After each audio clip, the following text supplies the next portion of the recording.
You are seated at the long pine table, the wood beneath your palms scarred from years of other work, other hands.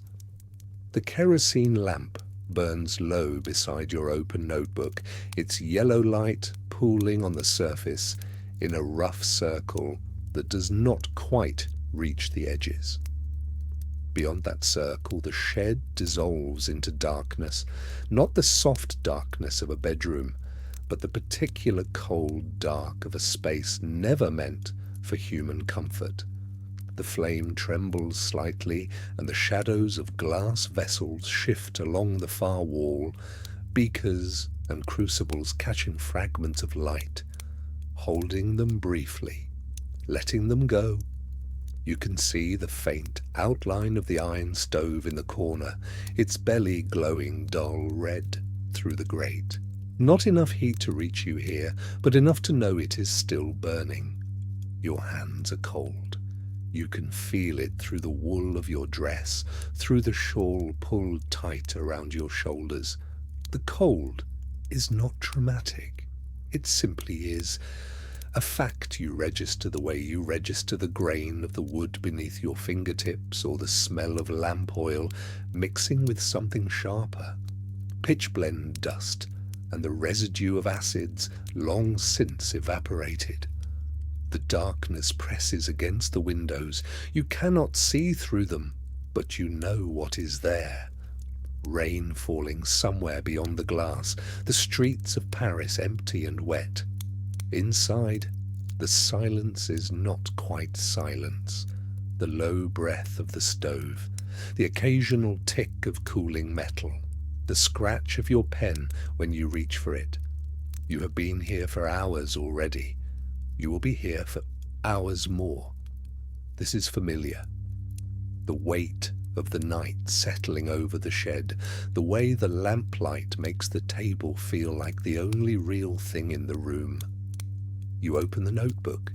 Your handwriting fills the left page in neat columns, measurements, observations, the careful accumulation of what you have learned. The right page is blank, waiting. Your eyes move to the shelf at the far end of the room, too distant for the lamplight to reach properly. But you know what is there. The samples in their glass containers, the ones you have been refining for months. You cannot see them clearly from here, not yet, but you know they are glowing, faint, blue-green, a light that comes from nothing burning. You rise from the table. The chair scrapes against the wooden floor, a sound that cuts through the silence and then fades. Your legs are stiff from sitting. You feel the cold in your knees as you stand, a dull ache that has been there so long you barely notice it until you move. The wool of your dress is heavy around you, damp at the hem where it brushed the floor earlier, stiff where something spilled days ago. You cross the shed toward the corner, 10 paces, maybe 12. The floorboards creak under your weight, uneven and warped from years of moisture. The stove sits low against the wall, its iron body squat and functional. No decoration, no maker's mark you can see in this light. The door is fastened with a simple latch tarnished black from heat. You reach for it. The metal is rough under your fingertips, gritty with coal dust, and something else, some residue of use. It is not hot, barely warm. You pull the latch and the door swings open with a low, scraping sound. Inside, the coals glow dull red in a bed of white ash. Not flames, just the slow burn of what remains. A wave of warmth moves toward your face, brief, almost gentle. You feel it on your cheeks, on the bridge of your nose, a contrast so sharp it makes your skin prickle. You stand there for a moment, letting the heat reach you, knowing it will not last. The bucket sits beside the stove, nearly empty. 3 pieces of coal left, each no larger than your fist, rough and black and powdery where they touched. You reach in, the coal is cold in your hand, lighter than you expect. You place the first piece on the coals. It settles into the red bed with a soft hiss. Then the second, then the third. The red deepens slightly where the new coal touches the old. A slow transfer of heat that will take time. You close the door. The latch clicks back into place. The warmth is already receding from your face. The stove will give what it can. Not much. You know this. You have known it for hours. The cold settles back against your cheeks as you turn toward the table. The bucket is empty now. You will need more coal tomorrow, or you will not. The lamp still burns in its circle of yellow light. The notebook still waits. You cross back toward it, your hands still cold, the brief warmth already a memory your skin is forgetting. You sit again. The chair receives you without sound this time, your weight familiar to it now after so many hours. The table is solid under your forearms, old pine, scarred and stained, its surface marked by 4 years of spills and burns, and the pressure of instruments you no longer remember placing. The notebook lies where you left it, open to tonight's page, the edges of earlier pages visible beneath, thick with ink and the faint ripple of moisture that got in last spring. You reach for it, your fingers stiff from the cold, and draw it closer into the circle of lamplight.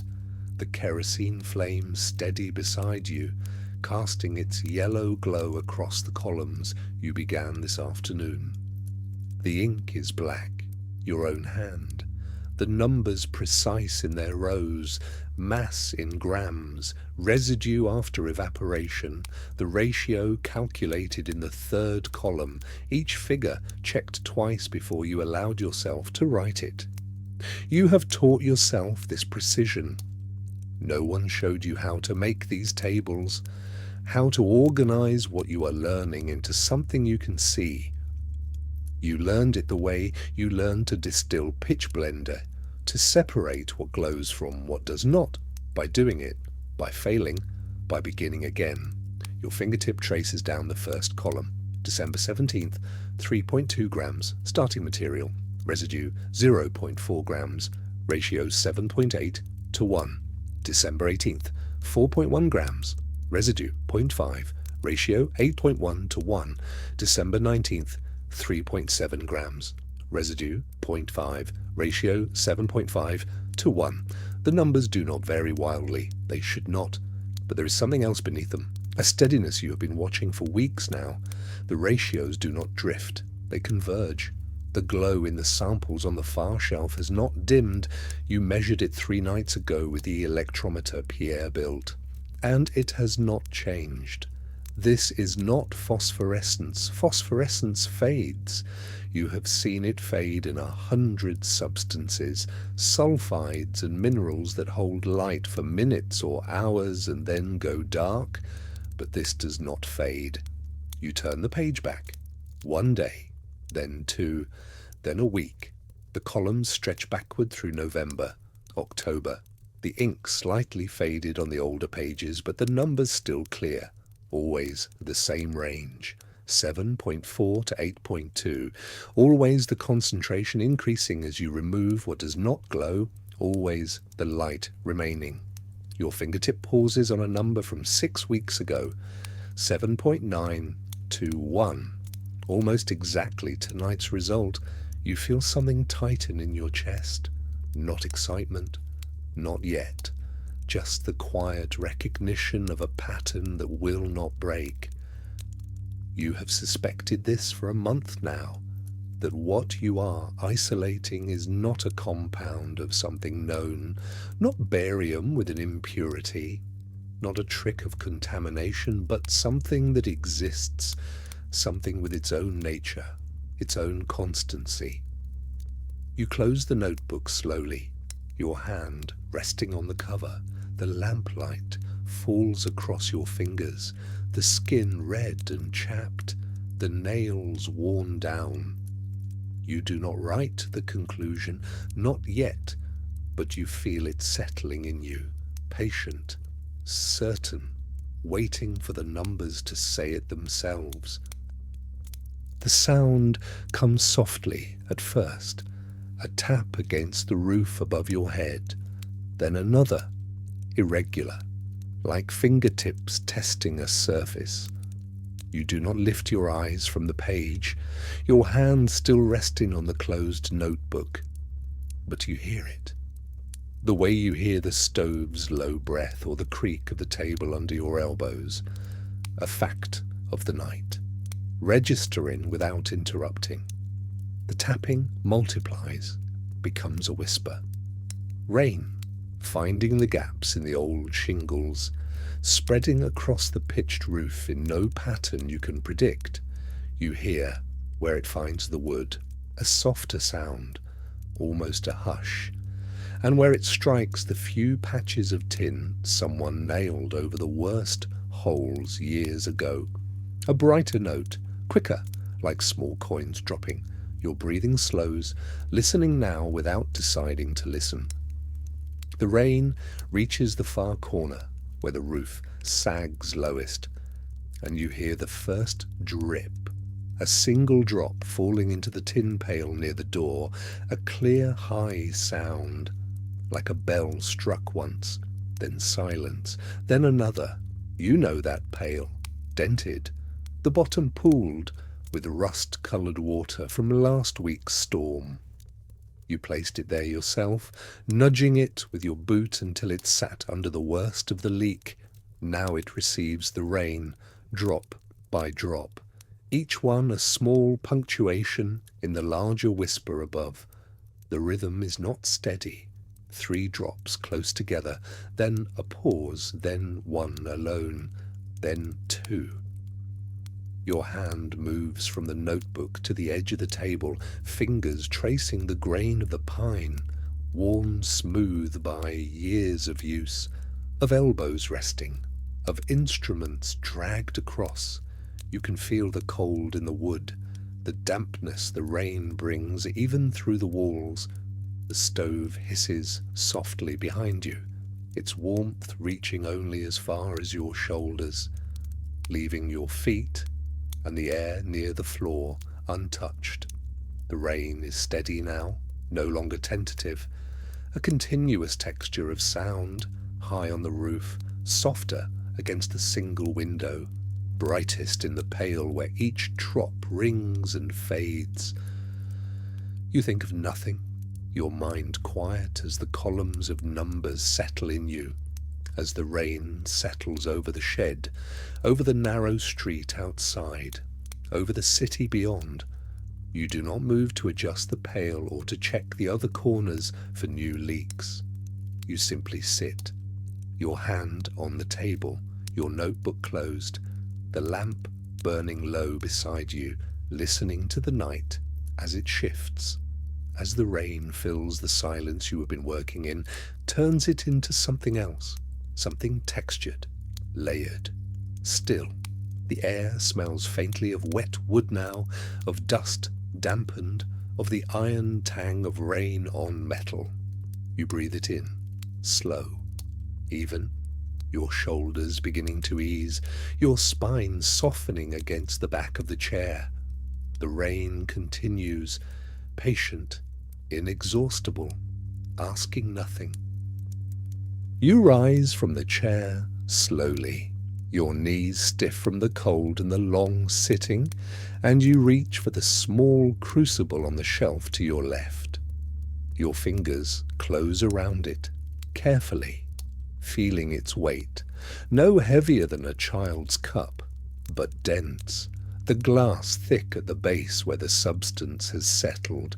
You lift it, your arm steady, your wrist locked, and you carry it toward the far end of the table where the balance scale waits. The lamp's light catches the rim of the crucible as you move, a brief flare, then shadow again. You do not hurry. Your steps deliberate on the uneven floorboards, aware of the liquid inside, barely a finger's depth, pale and faintly luminous, even in the lamplight, though you are not looking at it now, only feeling its presence, its stillness in your hand. You reach the scale and set the crucible down on the brass pan, the metal cool under your fingertips, and the beam tilts immediately, swinging left, the needle at the center moving past the 0 mark and trembling there. You release the crucible, both hands now free, and you pick up the tweezers from the tray beside the scale, slender steel, the tips meeting in a fine point. You breathe out slowly, your chest emptying, and you reach for the smallest weight in the box. A cylinder of brass, no larger than a grain of rice.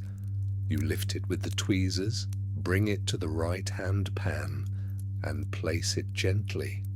The beam shifts, the needle swinging back toward center, but not enough, still tilted. You add another weight, this one slightly larger, and the beam begins to steady, the needle slowing its arc, moving closer to the line. You hold your breath now, your body utterly still, your elbows resting on the table's edge, your eyes fixed on that needle. It drifts, a breath of motion, left, then right, then left again, smaller each time, finding its equilibrium. The room is silent, except for the rain's whisper above and the faint tick of the scale's mechanism. A sound like a watch running down. You do not move, your ribs motionless, your heartbeat the only pulse you feel. The needle trembles once more, barely visible, and then it holds, centered over the 0 mark, a hair's width from perfect, close enough. You breathe in, shallow, careful not to disturb the air around the scale, and you read the weights on the right-hand pan, adding their values in your mind, checking once, then again. The number is smaller than yesterday's sample, but only slightly, within the range you expected. You hold it in your mind, turning it over, feeling its shape, its fit against the numbers that came before. Then you lift your hand from the table, reach for the pencil beside your notebook, and you write, the lead scratching softly against paper, the number joining the column of others, each one a point in a pattern you are still learning to see. You set the pencil down, your hand steady, and you look at the crucible on the pan, at the faint glow within it. You have weighed it, recorded it, made it a fact that can be returned to tested, doubted, defended. The scale holds it still, the beam level, the needle centered, a small piece of the world held in balance by your care, by the steadiness of your hands, by the breath you did not take. You turn from the scale, your body shifting left, your shoulder rotating toward the shelf where the larger beaker sits, the one you set there 2 mornings ago when the solution had boiled down as far as it would go. You walk 3 steps, the floorboards creaking under your weight, the sound sharp in the stillness, and you reach for the beaker with both hands, lifting it carefully from the wooden surface, feeling the residue inside shift slightly. A faint scraping sound like sand in a bottle. The glass is cool against your palms, smooth, the residue inside dark and cracked, its surface uneven, like mud dried in summer heat, like the bed of a stream that has run dry. You carry it back to the table, moving slowly, your arm steady, and you set it down beside the lamp. The light falls across the beaker's rim, and you see the cracks in the residue more clearly now, thin lines radiating from the center, the surface pulled apart by its own drying. You lean closer, Your face a hand's width from the glass, and you breathe in. The smell reaches you first, metallic, sharp, the scent of the ore itself, of the pitchblende that has passed through your hands in sacks and barrels, hundreds of kilograms, thousands, reduced slowly, dissolved, precipitated, filtered, until only this remains. You smell sulfur too, faint, bitter, the compound you use to separate the lighter elements, and beneath that, the cold itself, the way it holds every scent in place, refuses to let anything disperse. The shed smells of this residue, of these weeks, of the work that has no end point you can see. You straighten, your spine pulling upright, and you reach for the small metal spatula on the table, narrow, its edge worn smooth from use. You slide it into the beaker, tilting the glass slightly with your other hand, and you press the spatula's edge against the dried surface. It resists at first, hard, compressed. Then it breaks, a soft, cracking sound, and a fragment comes loose. You lift the spatula out, the fragment clinging to its edge, no larger than a lentil, dark brown, almost black, its edges rough where it broke away from the mass.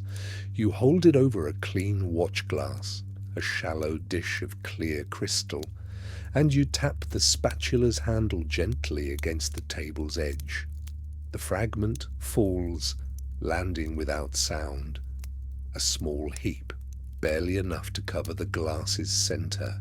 You set the spatula down, your fingers releasing it, and you look at what you have scraped free. 4 years of work, 4 years of refining, of standing at this table and others like it, of carrying the sacks from the rail station, of stirring the great vats until your arms ached, of filtering the solutions through cloth again and again, all of it to yield this small dark heap that weighs almost nothing, that could be lost if you breathed too hard. You do not touch it, not yet. You only look, your eyes tracing the rough edges of the fragment, the way it sits on the glass, separate now from the mass it came from, ready to be tested, measured, named. The smell lingers in the air around you, metallic, cold, the scent of the ore and the years it has taken to bring it to this. You breathe it in, shallow, your chest barely rising, and you feel the weight of those years in your hands, in the rawness of your skin, in the stillness of this room where no one else comes, where the only light is the lamp and the glow from the shelf you do not turn to see. You have scraped away a piece of what you have been searching for, a fragment of the substance that does not burn but shines, that has no name but the one you will give it. You look at it, this small dark heap, and you know how little it is, how much it has cost, how far there is still to go. The watch glass holds it, clear and cold, and you do not move, your hands resting on the table's edge, your breath slow, your body held in the moment between what has been done and what must follow. You pause, your hands still resting on the table's edge, palms down, fingers spread slightly, not intending to look at them, but looking anyway. The lamplight falls across them, yellow and unsteady, and you see the skin stretched over the knuckles, tight, the joints swollen just enough to notice, not painful, not yet, but present. A thickness that was not there before. Your fingertips are dark, stained along the edges where the nails meet the skin, brown and grey, the colour of the pitchblende, of the reagents, of the years. You have scrubbed them, You scrub them every night with the rough soap from the basin, but the stains remain, worked into the skin itself, into the whorls of your fingerprints, into the small lines that cross your palms. You bring your right hand closer to the lamp, turning it slowly, the light catching the cracks in the skin, thin white lines radiating from the base of each finger, the dryness that no oil softens, no cream repairs. Your thumb is the worst, the pad of it roughened, the surface uneven, like paper left too long in the cold, like bark. You press your thumb against your forefinger, feeling the texture, the way they catch against each other. Not smooth, not the hands you remember having 10 years ago, 15, when you first held a beaker, when the glass felt cold and clean, and your skin was something you did not think about. You flex your fingers, slowly, the knuckles moving stiffly, the ache settling into the joints like water into stone, not sharp, just there, constant. The cold makes it worse, the shed makes it worse, but it would be there regardless, in any room, at any table. You have been holding things for too long, lifting, pouring, stirring, weighing, your hands repeating the same motions, the same angles, thousands of times, tens of thousands, until the body remembers in ways you cannot unfeel. You turn your left hand now, the lamplight moving across it, and you see the same stains, the same cracks, a small cut across the base of your thumb, half healed. You do not remember how you got it, somewhere between the shelf and the beaker, somewhere in the hours you do not track. The nails are short, trimmed close, uneven, one of them split at the corner. You notice it now, the way it catches the light, fragile. You lower your hands, letting them fall from the lamp's reach, back into shadow, and you feel the cold of the table through your palms, the wood rough under your skin. You do not think about what they look like. You do not think about the stains that will not leave, the roughness that will not smooth, the ache that is simply there. They are your hands. They are what you use, what you have used, what will continue. You flex your fingers once more, testing the joints, feeling the stiffness, the way they resist and then give, and you reach for the spatula again, your right hand closing around the handle, the metal cool, familiar. Your hands know this weight, this shape. They know the table, the beaker, the glass. They know the work without needing to be told. You do not look at them anymore. You let them move, returning to what they have been doing, what they will do, stained and cracked and aching and yours. The lamp burns beside you, the light falling where it falls, and your hands move through it, reaching, lifting, holding, as they always have. You turn the lamp down slowly, your fingers on the brass key at its base, rotating it counterclockwise, and the flame shrinks, grows smaller, pulls inward until it is barely a thread, a thin blue line trembling above the wick.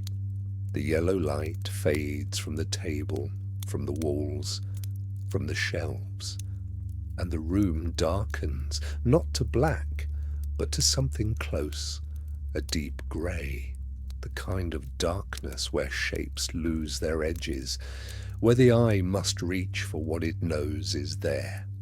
You step back from the table, your hands falling to your sides, and you stand still, waiting, letting your vision adjust. The flame is small enough now that it does not interfere, does not cast does not fill the shed with its warmth or its colour. It is only itself, a point, a marker, and you turn your head toward the far wall, toward the low shelf where the most concentrated samples rest in their glass vessels.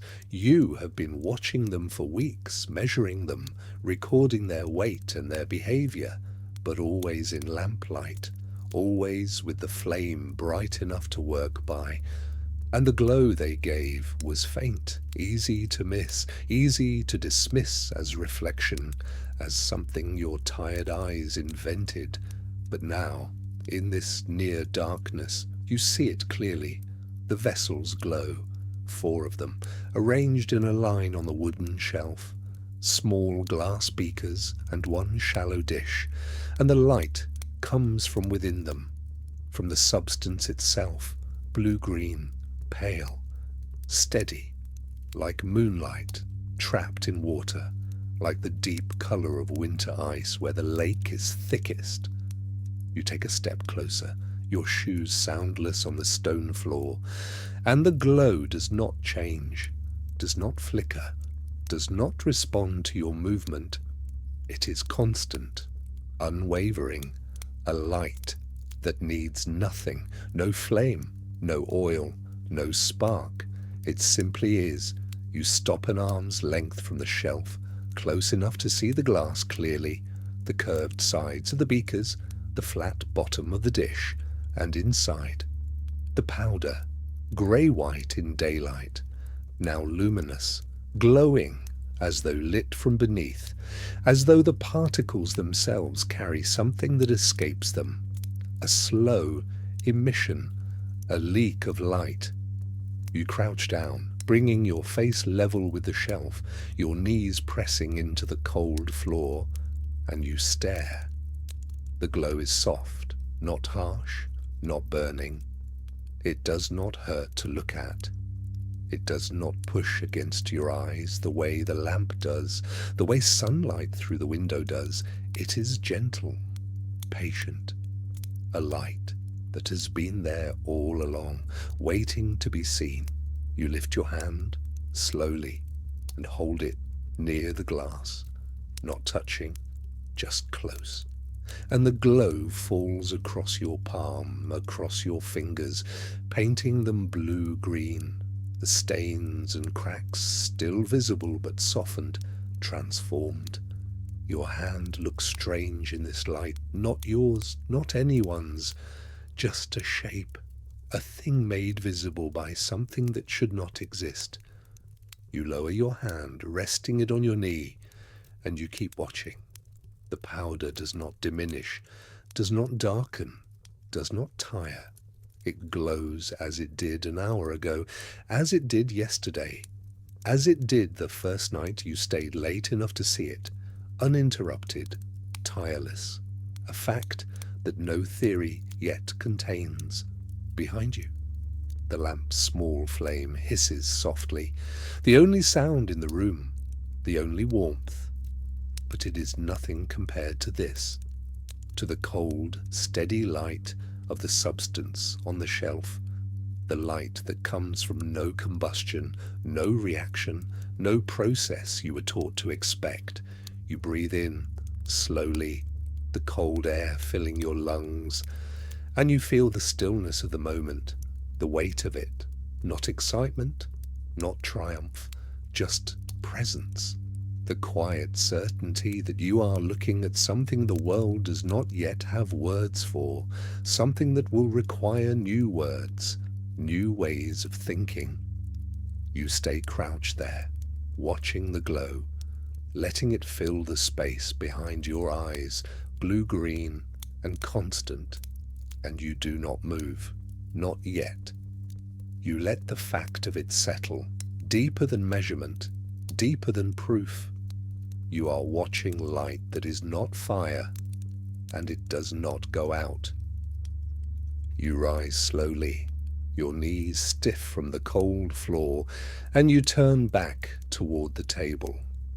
The lamp's flame is still small, a thread of yellow light barely reaching the edges of the notebook that lies open beside it, Pages filled with measurements, with columns of numbers in your tight, careful script, weights and times and observations, the language of precision, the only language the Academy will accept. You move to the table, your hand reaching for the brass key again, and you turn it slowly, counterclockwise, opening the flow of kerosene, and the flame grows, pulls oxygen, brightens, fills the shed with yellow warmth again. The glow from the far shelf disappears, not gone, just invisible now, swallowed by the lamp's stronger light. But you know it is still there, steady, tireless, waiting in the vessels like a secret that does not need to be kept.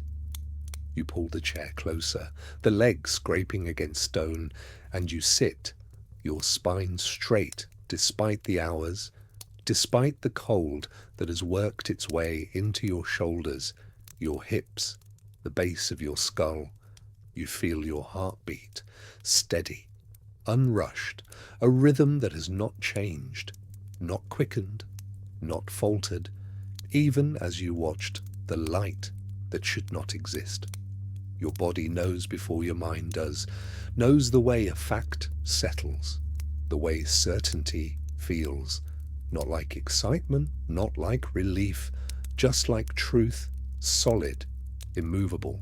You breathe in, and your breath fogs faintly, a small cloud that hangs in the air before dissipating, and you feel the cold enter your lungs, sharp, clean, the air tasting of stone and metal and the faint, acrid trace of the chemicals you have been refining for years. Your hands rest on the table, palms down, fingers splayed, and you see the stains again, brown and yellow, the skin cracked at the knuckles, raw from the cold and the work, but steady, not trembling, not tired. You reach for the pen, a simple steel nib, and you dip it into the inkwell, the black ink pooling at the tip, and you hold it above the page, above the columns of measurements, the weights and the times, the careful documentation of process. You move the pen to the bottom of the page, below the last entry, and you write, not a number this time, not a measurement, just a sentence, simple, declarative, the kind of statement that does not argue, does not speculate, does not soften itself with qualifiers. You write, the light is constant. You pause, the nib resting on the paper, and you feel the ink dry, feel the sentence become permanent, fixed, no longer thought, but record. You do not add to it. Do not elaborate. Do not explain what you mean by constant or why it matters. The sentence sits on the page as fact, and you feel something shift, not in the room, not in the air, but in the night itself, in the quality of your attention. You are no longer working, not testing, not measuring, not proving.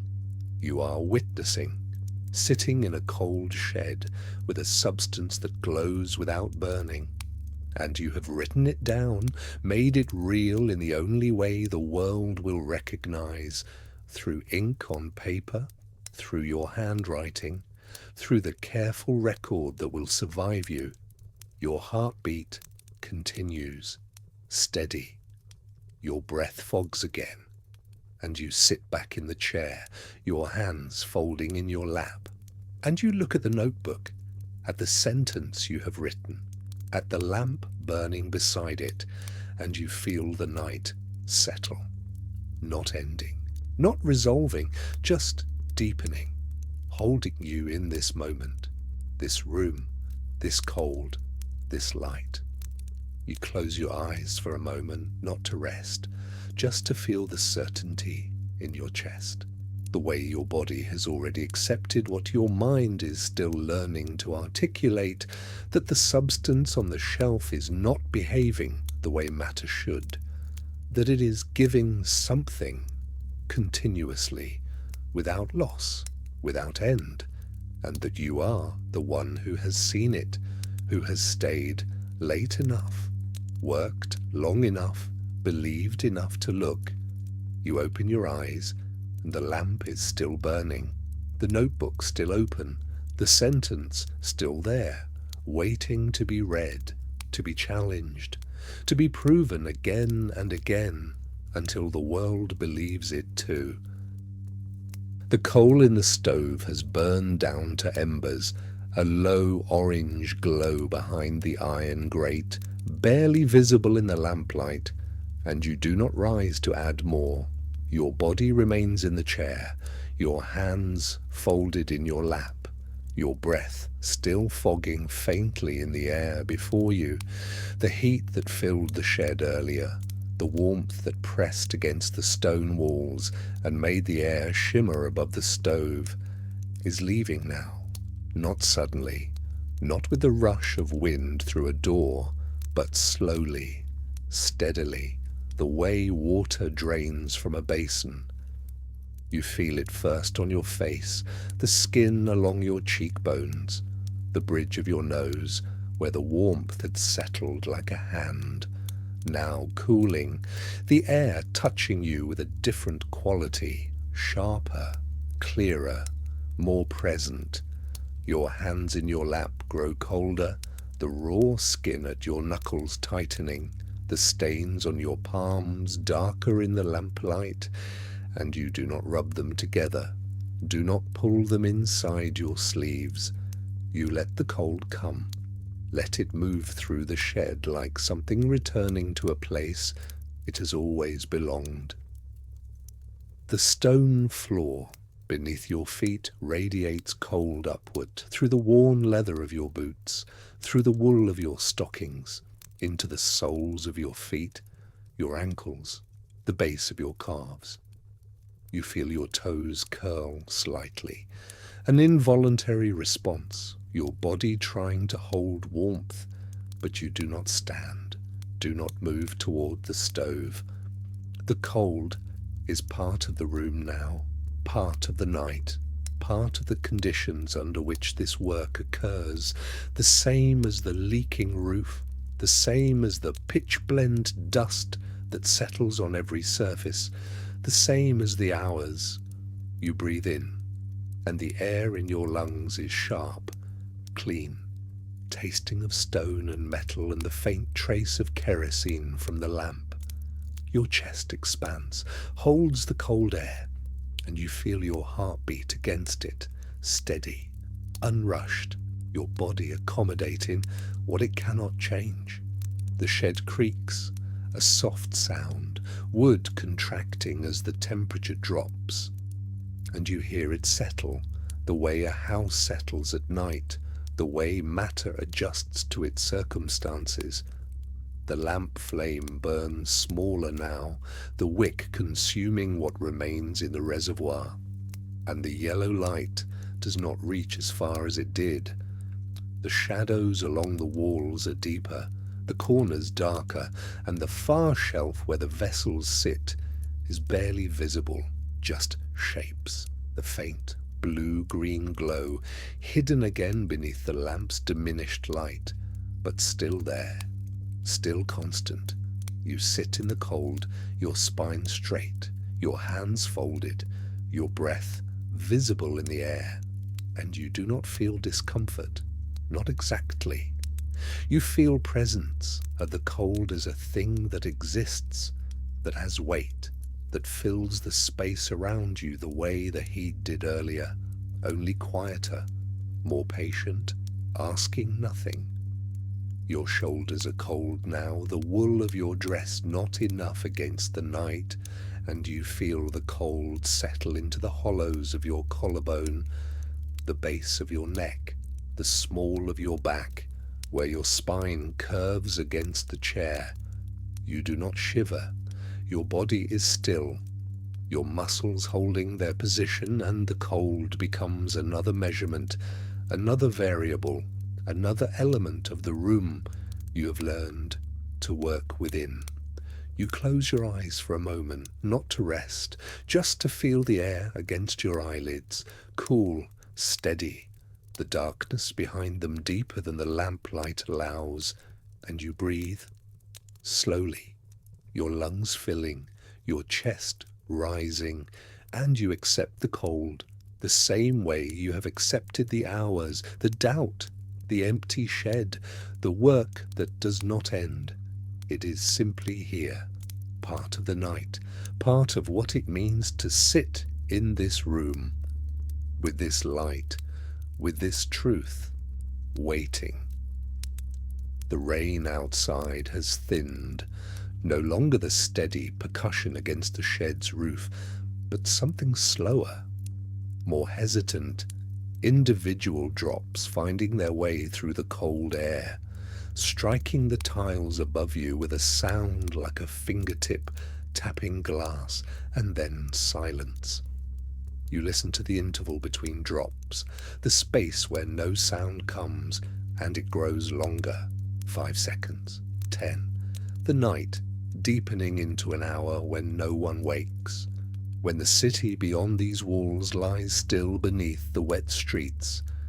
You hear the next drop land, a single soft note, and then the quiet returns, not empty, not the absence of sound, but something with weight, with texture, the way a room holds silence after a voice has stopped speaking. You feel it in your ears, in the way your breathing becomes the loudest thing, the way the stillness presses against the walls, the floor, the table before you, does as though the shed itself is listening.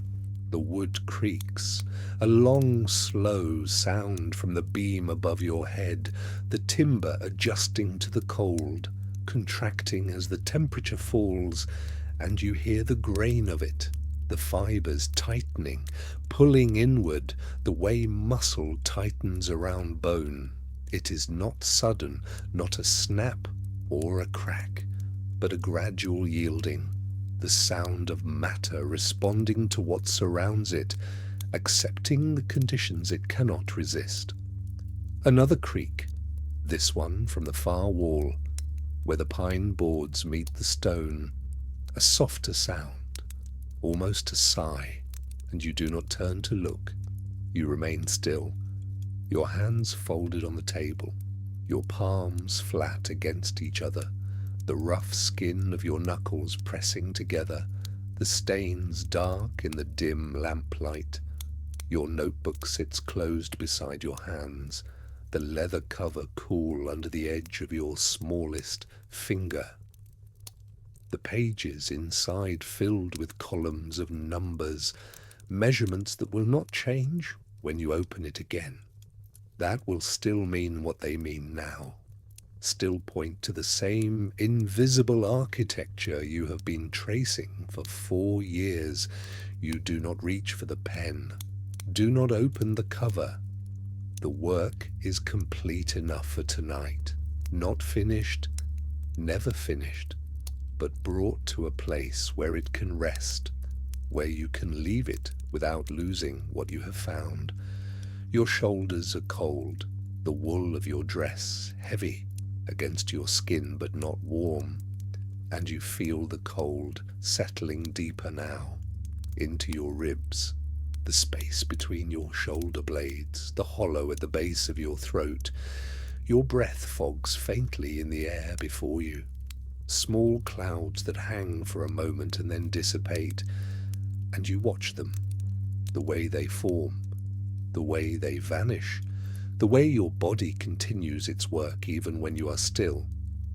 The silence stretches, no rain now, no creak, just the faint hiss of the lamp burning low, the wick drawing up the last of the oil, and the yellow light is softer, thinner, barely reaching the edges of the table. Your hands remain folded, your fingers interlaced, and you feel the pulse in your wrists, steady, unhurried, your blood moving through the cold, your heart doing what it has always done. You sit with the quiet, with the dark pressing against the windows, with the shed holding you like a hand holds water, gently, without grasping, and you do not need to move yet, do not need to stand or leave or return to the world beyond this door. You are here, in the cold, in the silence, with the work resting beside you, and the night deepening past the hour when anyone wakes. You turn the lamp down, your fingers finding the small brass wheel at its base, and you rotate it slowly, watching the flame shrink, grow smaller, the yellow light withdrawing from the walls, from the shelves, from the surface of the table, until only a thin thread of fire remains, barely visible, a pale flicker in the glass chimney, and the room darkens.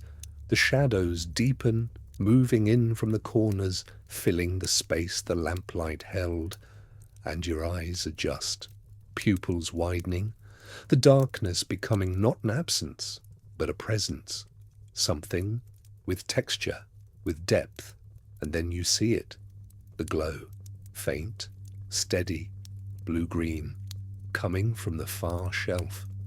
The samples rest in their glass vessels, small crucibles and beakers you prepared hours ago, and the light they emit is not bright, not the kind of luminescence that pushes back the dark, but something gentler, a pale radiance that seems to come from within the substance itself, from the arrangement of its invisible architecture. You sit very still, your hands on the table, and you watch. The glow does not flicker, does not pulse or waver the way candlelight does, the way the kerosene lamp does. It holds, constant as breath, steady as the movement of blood through your body, and there is no heat in it, no combustion, nothing burning away. You have tested this, measured it, recorded the fact that the temperature of the material does not rise, that no oxygen is consumed, that the light simply is, emerging from the substance without cause you can name, without mechanism you can see. Your eyes trace the edge of one vessel, the way the glass holds the material, the way the glow reaches the curved walls and stops, not quite illuminating the shelf around it, not casting shadows, just existing in its small contained space, like something breathing underwater. You lean forward slightly, your spine straightening, and the cold air moves across your face, across the back of your neck, where strands of hair have come loose from their pins, and you feel the weight of the day in your shoulders, in the small muscles along your ribs. But you do not move to ease it. You watch the light, the way it does not change, does not grow brighter or dimmer with the passing minutes. And you think of all the things that glow, embers in a fire, the moon through clouds, phosphorus striking air. But this is none of those. This is something the world has not seen before, something that requires a name it does not yet have, a word that will point to this steady emission, this quiet radiance that asks nothing, that simply continues. You feel your breathing slow, matching the rhythm of your pulse, and the glow seems to synchronize with it, not moving, not responding, but present in the same way your heartbeat is present, constant, reliable, asking no attention. The darkness around the light is complete now, the lamp barely a thread of gold at the edge of your vision, and the blue-green luminescence is all that remains, a small proof, a visible trace of the invisible world you have been isolating, measuring, refining, for 4 years. You do not reach for your notebook, do not write. You sit, your hands folded, your body cold, your eyes open, and the glow continues, steady as the night, quiet as stone, as though it has always been there, waiting and will remain, long after you have left this room, long after the lamp goes dark, long after the rain returns. You rest in its presence, in the pale light that is not fire, not decay, not anything the books have prepared you for, and it is enough, for now, to sit here, to witness it, to let it glow.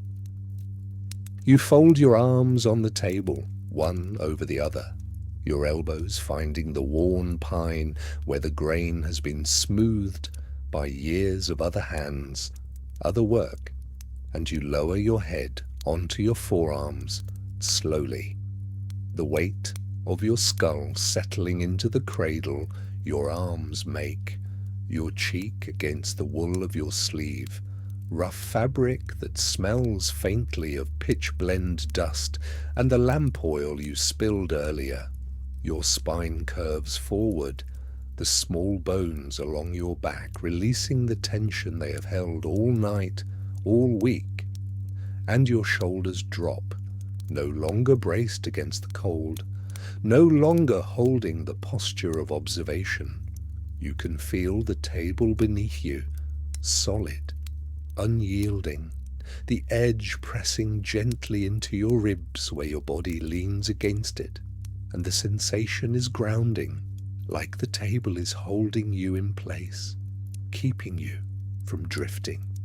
Your eyes remain open, half-lidded, facing the shelf where the light glows, that steady blue-green radiance 6 feet away, eye level now that your head rests low. The glow has not changed, has not brightened or dimmed in the hour since you turned down the lamp, and watching it requires nothing from you, no focus, no effort, just the gentle awareness of light where light should not be. You feel the weight of your head in your arms, the heaviness of your skull, your jaw relaxed, your mouth slightly open, breathing slow and shallow through parted lips. The cold air moves across the back of your neck, across your exposed ear, but it no longer bites, no longer demands your attention. It is simply there, part of the room, part of the night. You can feel your pulse in your wrists where they rest against the table, faint, steady. The small throb of blood moving through the vessels just beneath the skin, and your heartbeat seems slower now, quieter, as though your body has begun to settle into a rhythm that matches the stillness of the room. The glow continues, unchanged, asking nothing, offering nothing but its presence, and your eyes grow heavier, the lids drifting lower, not closing, not yet, but narrowing the world to that small point of light, that soft radiance that comes from no fire, no flame, no source you can touch. Your breathing deepens, your ribs expanding against the table edge, then releasing, and the exhale is long, longer than you intended, carrying something out of you, some weight you did not know you were holding. The room is silent, the stove barely humming now, the rain outside so faint it might only be the memory of rain, and you rest, your body motionless, your eyes watching the light, without watching, the way you might watch stars, or embers, or anything that continues without needing you to see it. Sleep begins to move through you, not sudden, not like falling, but like water rising, slow and cool, filling the spaces where thought was, where vigilance was, and the glow remains, steady, patient, glowing in the dark, as though it has been waiting, as it will continue, long after your eyes close, long after the lamp goes cold, long after dawn. You rest your head on your arms, and the light glows, and that is enough.